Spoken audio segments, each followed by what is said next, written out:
You've probably met someone like this before. A person walks into a boardroom, not the loudest voice, not the flashiest dresser, but every conversation stops. They don't beg for attention. People just seem to sense something dangerous about them. They survey the room with calculating eyes, as if mentally cataloging who serves what purpose to them. They could be new to the company, but in that moment, you wouldn't dare test them.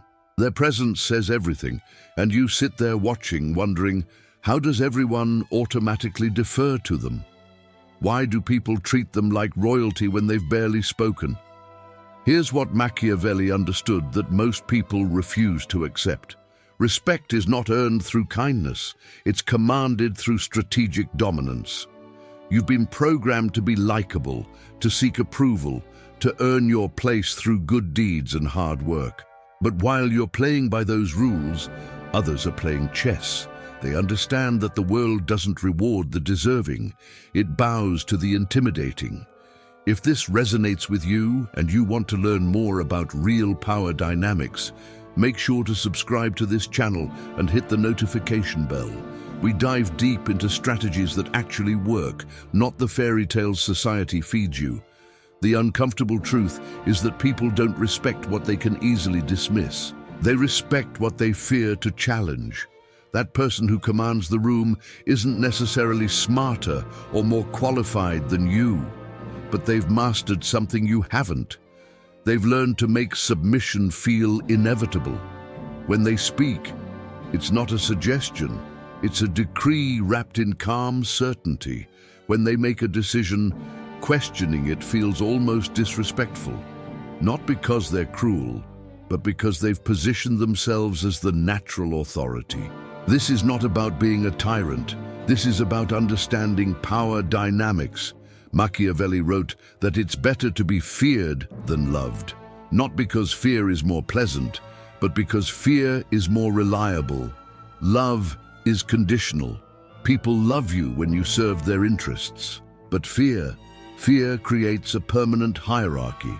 When people fear disappointing you, betraying you, or crossing you, they organize their behavior around your preferences automatically. You might think this sounds manipulative. Good, because every interaction is manipulation. The difference is that most people manipulate themselves into weakness. They smile too much, apologize unnecessarily, and ask for things they should demand. They manipulate themselves into the servant position while wondering why no one takes them seriously. The person who commands respect has reverse-engineered this game. They don't ask permission. They inform you of decisions. They don't seek approval. They wait for you to seek theirs. They don't explain themselves unless the explanation serves their purpose. And when someone challenges them, they don't defend. They simply let their silence communicate that the challenge itself was inappropriate. This creates a fascinating psychological dynamic. When you stop chasing respect and start assuming it, people's brains scramble to make sense of your confidence. They think, if this person expects to be treated as superior, maybe they know something I don't. Maybe they have power I'm not seeing. Maybe I should be more careful around them. Think about the times you've encountered someone who seemed untouchable. They didn't need to prove their importance. They just moved through the world as if their significance was obvious. And something in you, despite having no evidence of their actual power, felt compelled to treat them carefully. That's not magic. That's psychology. They trained you to submit by refusing to compete for your approval. People are pack animals. We're wired to detect hierarchy quickly because survival used to depend on knowing who could protect or destroy you. Those instincts haven't disappeared. They've just moved into offices, social circles, and relationships. When you carry yourself like someone who expects deference, people's primitive brains activate that ancient recognition system. They start calculating whether you're someone they should appease. The key is never appearing desperate for their validation. Desperation is the death of respect. When you need something from someone, they immediately sense their power over you. But when you interact as if you're doing them a favor by engaging, the dynamic flips. Suddenly, they're the ones trying to maintain your interest.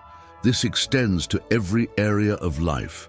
In negotiations, the person who seems least invested in getting the deal usually gets the better terms. In relationships, the person who's less emotionally dependent tends to set the terms. In business, the person who acts like they have other options gets treated with more care. Not because they're manipulating anyone, but because scarcity creates value. And people who don't chase appear scarce. You've probably noticed that the most respected people in your field aren't necessarily the most skilled. They're the ones who've mastered the art of strategic positioning. They speak less, but carry more weight when they do speak. They commit to fewer things, but everything they touch seems important. They don't network desperately. They let people compete for their attention. They've learned that access to them is a privilege, not a right. But here's where most people misunderstand this principle. They think commanding respect means being aggressive or rude. That's amateur hour. Real power is quiet. It's the ability to get what you want without anyone feeling forced. When you truly understand influence, people comply because it feels like their own idea. They respect you because defying you feels unnatural, not because they're afraid you'll explode. This requires a fundamental shift in how you see yourself. You cannot command respect from others until you genuinely believe you deserve it. Not because you've earned it through achievement, but because you've decided it's your natural state. You stop justifying your presence and start occupying space as if it belongs to you. You stop explaining your decisions and start making them with quiet finality. When someone disrespects you, your instinct might be to argue or prove them wrong. But the person who truly commands respect does something different. They simply withdraw their attention. They don't fight for respect. They remove the privilege of their engagement from anyone who doesn't offer it freely. This teaches people that access to you comes with conditions, and people value what they might lose. The most powerful people you know have mastered this withdrawal. They don't chase anyone. They don't convince anyone of their worth. They simply exist in a way that makes their value obvious to those intelligent enough to recognize it. And for those who don't, they remain unbothered because they understand that not everyone deserves access to their energy. This is why you should never break character to win approval. The moment you start explaining yourself to someone who's already decided to disrespect you, you've entered their frame. You've accepted their right to judge you. Instead, maintain your position and let them adjust to your reality. If they don't, that tells you everything you need to know about whether they belong in your circle. Think of respect as a currency. Every time you beg for it, you devalue it. Every time you accept disrespect without consequences, you teach people that your respect is worthless. But every time you calmly enforce your boundaries, every time you withdraw from those who don't meet your standards, you increase the perceived value of your approval. People will test you. They'll push boundaries to see if your confidence is real or performed. This is where most people fail. They break under pressure and reveal their desperation for acceptance. But if you understand that tests are opportunities to solidify your position, you'll handle them differently. You'll remain calm, unmoved, and consistent, and that consistency becomes your reputation. The person who never breaks character, who treats their own respect as non-negotiable, eventually stops getting tested. People learn that challenging them is pointless because their position never wavers. This is how you transition from someone who chases respect to someone who simply expects it. And expectation, when backed by consistent behavior, becomes reality. You might worry about seeming arrogant or cold, but consider this: the people who are most concerned with seeming humble are often the ones being walked over. Meanwhile, those who assume their own importance with quiet confidence are the ones getting promoted, chosen, and remembered. The world doesn't reward modesty, it rewards certainty. This doesn't mean you need to be unkind.